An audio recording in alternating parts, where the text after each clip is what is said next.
कर्म जरा जरी चुकलं तरी पाप. म्हणून कर्म कधी परिपूर्ण होत नाही. आणि धर्मामधील विविध मतं असल्या कारणाने कर्म धर्म नवती. सासरचा एक धर्म तर माहेरचा दुसराच धर्म. काय करावं त्या बायकाने.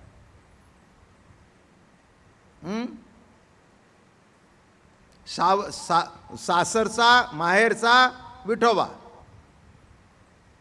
आणि पुढचा देव भेटला त्याला चप्पीचा नैवेद्य. अरे चप्पी म्हणजे काय गोखले बघतोस तू? खाल्लंच नाहीस कधी तर तुला काय माहिती. अरे चप्पी म्हणजे मासाचा तुकडा, दुसरं काय चप्पी. आता ती म्हणली आम्ही वारकरी आमच्या घरात राहायचं असेल तर तुला करायला पाहिजे. नवरेपणा जावा झाला.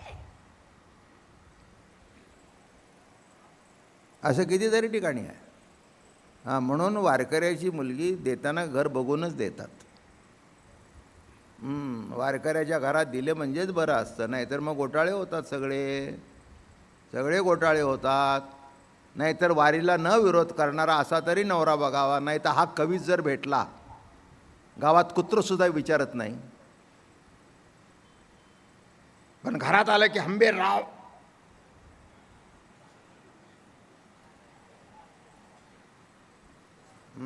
हातात 1.5 पान आणि वरतीच मान.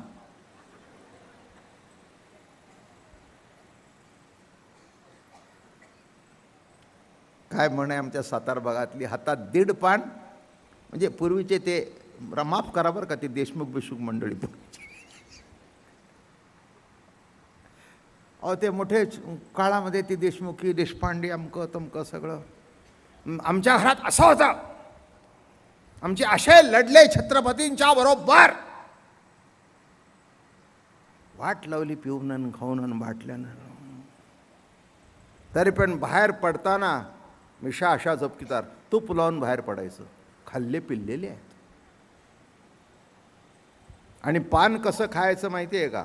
अर्ध खायचं, कारण पुरवून खायचं. व्यसन तर सुटत नाही.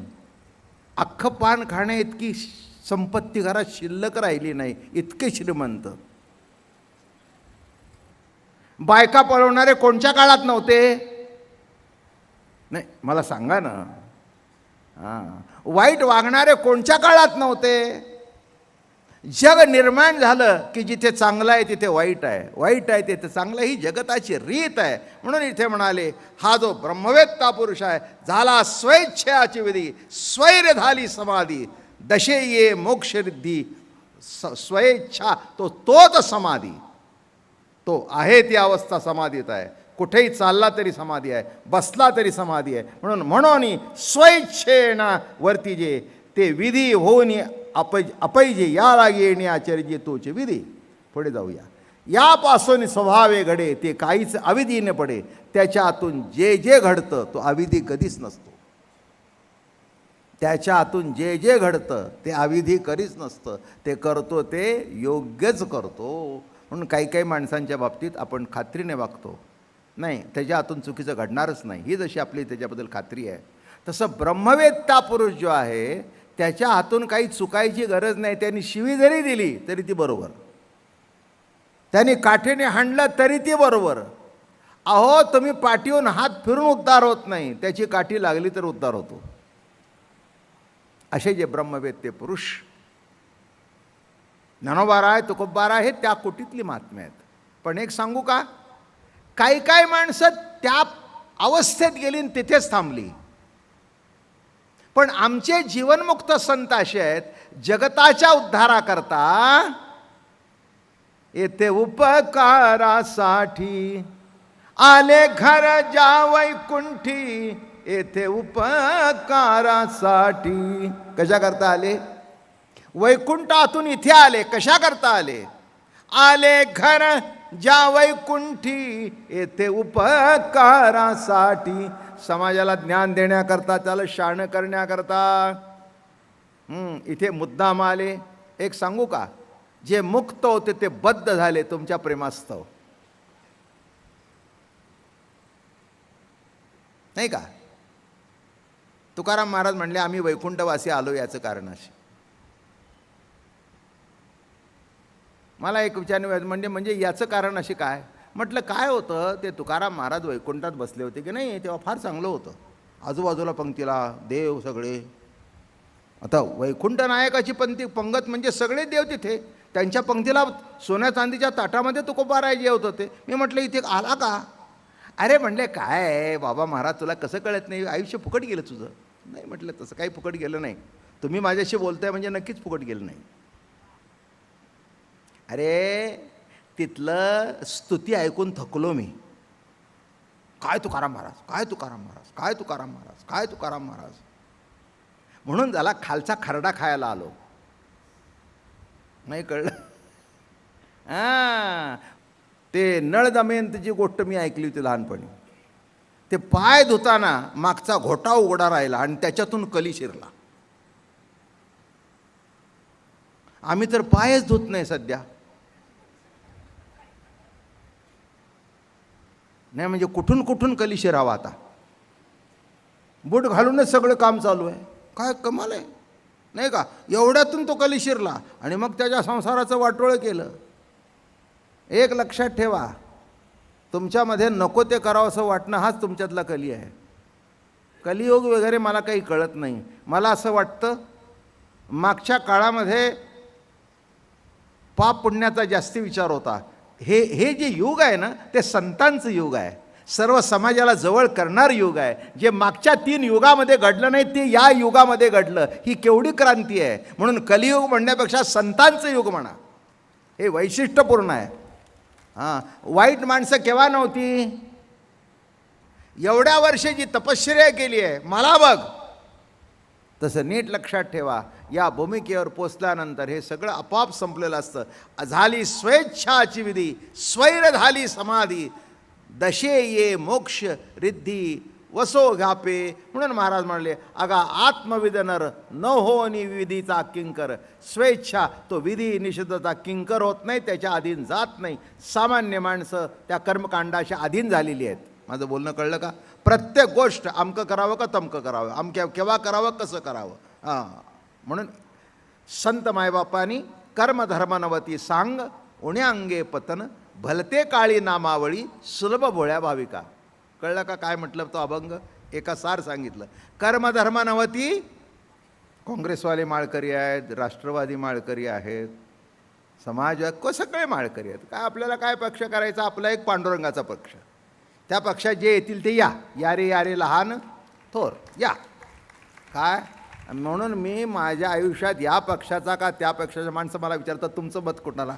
म्हटलं तू बसलायस म्हणून तुला.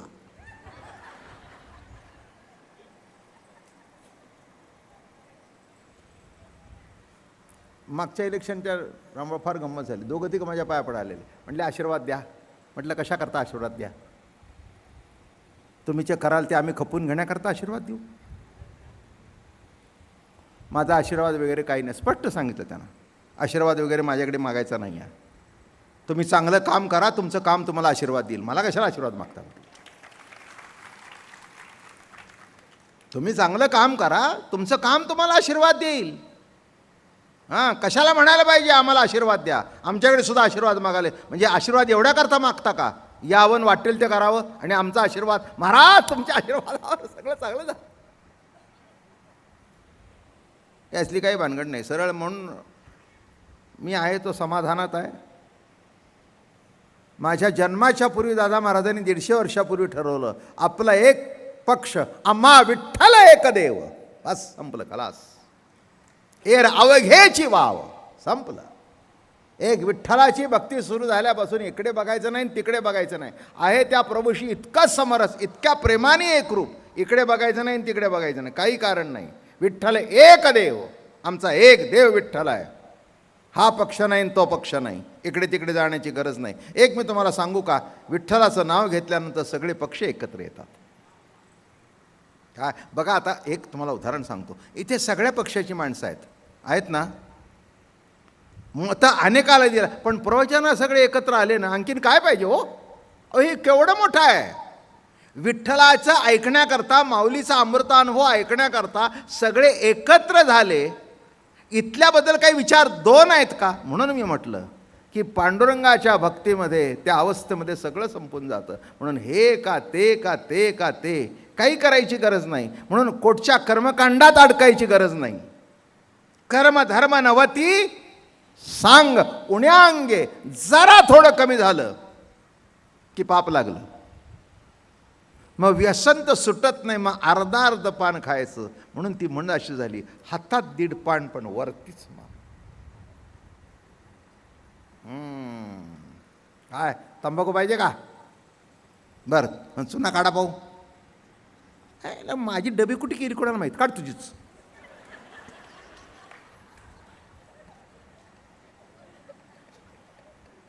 आता काय सांगा, कळलं का? हातात 1.5 पान कशाचं? म्हणजे 1 पान खायचं नीट सुद्धा ऐपत नाही, आणि उगीच मिशावर ताव मारतोय. काय तसं आहे तो परमार्थ नीट होईना, गप्पा मारतोय मोठ्या.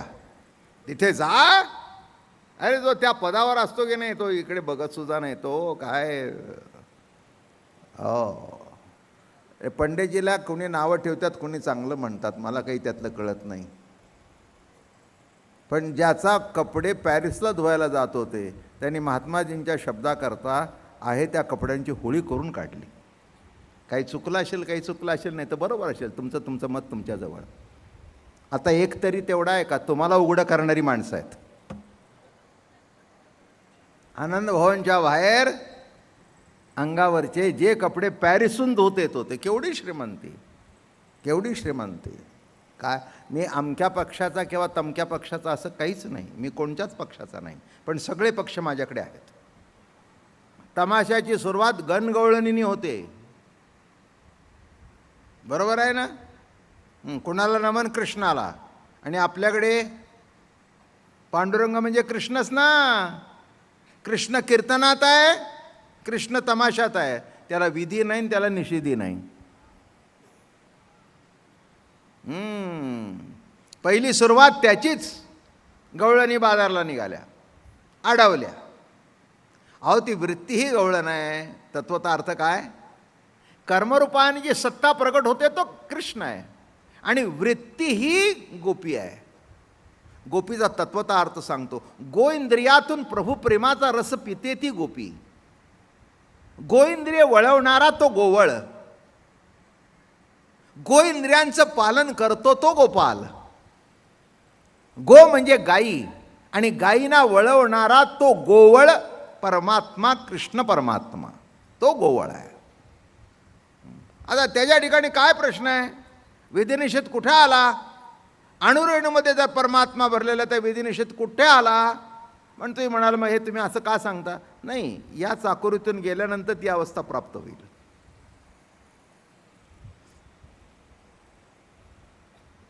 महत्त्वाचा मुद्दा लक्षात घ्या. कितीही मोठा मंत्री असला, अमेरिकेचा प्रेसिडेंट जरी असला, आणि तो म्हणाला की I want to go to Pandharpur, बरं ठीक आहे चल, मग त्याच्याकरता हेलिकॉप्टर बोलवलं. असं आहे का की पाय ठेवला की पंढरी? हेलिकॉप्टरला सुद्धा तसं नाही. माझं बोलणं कळलं का? हेलिकॉप्टरला सुद्धा त्याला जायचं असेल तर आम्हाला 8 तास लागतात, त्याला 15 मिनटं का 20 मिनटं का होईना, पण तिथपर्यंत जावं लागेलच. ते 20 मिनटं गेलीच पाहिजेत. तसं तुमच्या आयुष्यातली 20 मिनटं गेलीच पाहिजेत. ते 20 मिनटं परिपूर्ण झाले, अगदी हेलिकॉप्टरमध्ये बसला तरी. मुळातच हेलिकॉप्टरच्या हेलिपॅडला जायला तास लागतो.